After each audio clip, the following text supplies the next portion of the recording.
அனைவருக்கும் வணக்கம். சரித்திரம் உனது பெயரை ஒரு முறை சொல்ல வேண்டும் என்றால் நீ எனது பெயரை 1000 முறை சொல்ல வேண்டும் என்று சொன்னது முயற்சி என்ற தன்னம்பிக்கை வரிகளுடன் இன்றைக்கான வகுப்பு நுழைவோம். இன்னைக்கு நம்ம பார்க்குற டாபிக் என்ன, நிதிக்குழு. மொத்தமாக இருக்கிற நிதிக்குழுக்கள், நிதிக்குழுவோட செயல்பட காலங்கள், நிதிக்குழு அமைக்கப்பட்ட ஆண்டு, நிதிக்குழுவோட தலைவர் யாரு அப்படின்னு தகவல் தான் பார்க்குறோம். இப்போ பாருங்க, இந்த அட்டவணையில் அந்த சீரியல் நம்பர் தான் நிதிக்குழுவோடைய வரிசை. சரிங்களா? முதலாவது நிதிக்குழு அமைக்கப்பட்ட ஆண்டு 1951. முதலாவது நிதிக்குழுவின் தலைவர் கேசி நியோகி. இவனுடைய பீரியட் பார்த்தா 1952 to 57. இரண்டாவது நிதிக்குழுவின் தலைவர் கே சந்தானம் 1957 to 62. மூன்றாவது நிதிக்குழு தலைவர் கே சந்தா 1962 to 66. நான்காவது நிதிக்குழு தலைவர் வி ராஜமன்னார் 1966 to 69. ஐந்தாவது நிதிக்குழு தலைவர் மகாவீர் தியாகி 1969 to 74.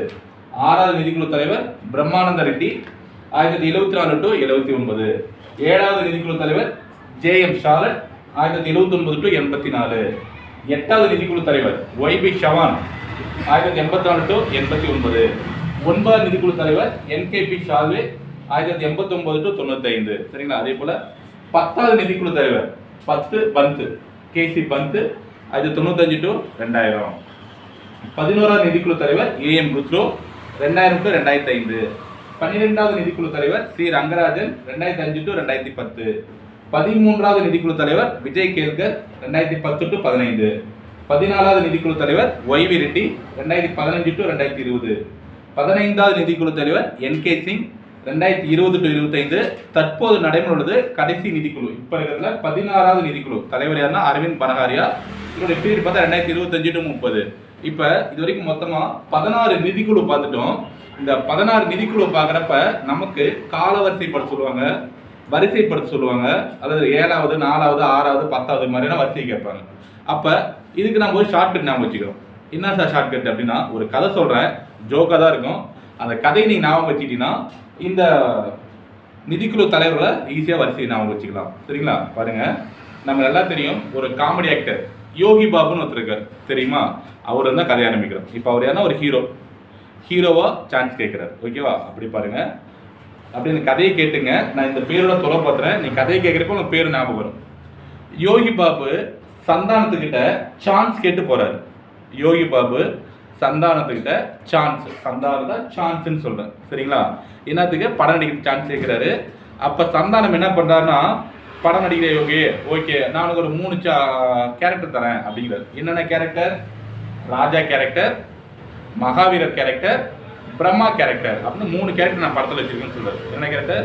Raja, Mahavira, Brahma character சொல்றாரு. சரிங்களா? ஓகே, கேரக்டர் நல்லா இருக்குது. இவங்களோட வேலை என்ன? அந்த படத்துல இந்த 3 பேர் என்ன செய்வாங்கன்னு கேட்கிறாரு. அடுத்ததா கேட்கிறாரு. அது சந்தானம் என்ன சொல்றாருன்னா, ராஜா சாலட் சாப்பிட்ற மாதிரியான கேரக்டர். ராஜா சாலட் சாப்பிட்றாரு. மகாவீரர் சாவர மாதிரியான கேரக்டர். அவர் தியானத்துல போல, அதுக்காக சொல்றேன், தப்பா நினைச்சுக்கணும். மகாவீரர் சாவர மாதிரியான கேரக்டர். பிரம்மா பார்த்தீங்கன்னா பிரச்சனையை சால்வ் பண்றாரு. பிரம்மா பிரச்சனையை சால்வ் பண்ற மாதிரியான கேரக்டர் அப்படிங்கிறாரு. நம்ம யோகி என்ன பண்றாரு, எனக்கு இந்த கேரக்டர் எதுவுமே பிடிக்கல அப்படின்ட்டு பந்து பண்றாரு. ஓகேவா? ஃபர்ஸ்ட் பாருங்க, யோகி பாபு சந்தானத்தை சான்ஸ் கேட்டு போறாரு. அவர் 3 கேரக்டர் சொல்றாரு. ராஜா character, Mahavira character, Brahma character. ராஜாவோட கேரக்டர் சாலட் சாப்பிட்றாரு.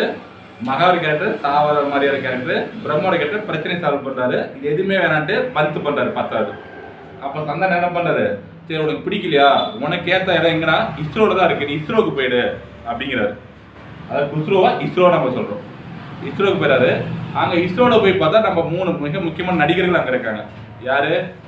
ஃபர்ஸ்ட் ராமராஜன். ரங்கராஜன் நமக்கு எளிமையாக ராமராஜன் கொடுத்துருக்கேன். ராமராஜன் யாரு? கரகாட்டக்காரன் படம் நடிச்சாரு ராமராஜன். ராமராஜன் இருக்காரு. விஜய், நம்ம தளபதி விஜய் இருக்காரு. ரெட் அஜித், அவங்க படம் நடிச்சிருப்பாரு அஜித், ரெட் அஜித். 3 பேர் அங்க இருக்காங்க. இஸ்ரோல போனா ராமராஜன், விஜய், ரெட் அஜித் 3 பேர் இருக்காங்க. சரிங்களா? இந்த 3 கேரக்டர் எனக்கு பிடிக்கலன்ட்டு கடைசியா யோகி என்ன கேரக்டர் தான் நடிக்கிறாரு? சிங். அப்படியா, ஒரு சிங் மாதிரியான கேரக்டர் தான் நடிக்கிறாரு. சரிங்களா? அவ்வளவுதான் கதை. இந்த படத்தோடைய ப்ரொடியூசர்ஸ் யாருனாக்க அரவிந்த் பனகாரியா. சரிங்களா? ஸோ இந்த ஷார்ட்கட் ஞாபகம் வச்சுங்க. யோகி பாபு சந்தானத்துக்கிட்ட சான்ஸ் கேட்டு போறாரு.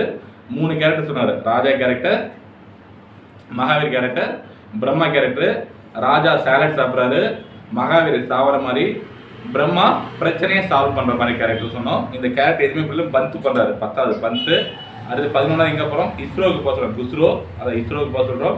அங்கே ரங்கராஜன், ராமராஜன் ஒரு கேரக்டர் இருக்காரு, விஜய்க்கு இருக்காரு, விஜய்ங்கிற ஆக்டர் இருக்காரு, ரெட்டு படம் அஜித், ரெட்டின்னு ஒருத்தர் இருக்காரு.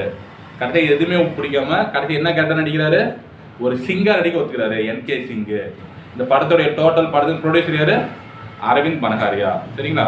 ஒரு ஷார்ட்கட் புரிஞ்சுன்னு நினைக்கிறேன். நோட்டில் எழுதி வச்சு படிங்க. மீண்டும் இதை போன்ற வேறு தகவலுடன் அடுத்த வகுப்பில் சந்திப்போம். நன்றி, வணக்கம்.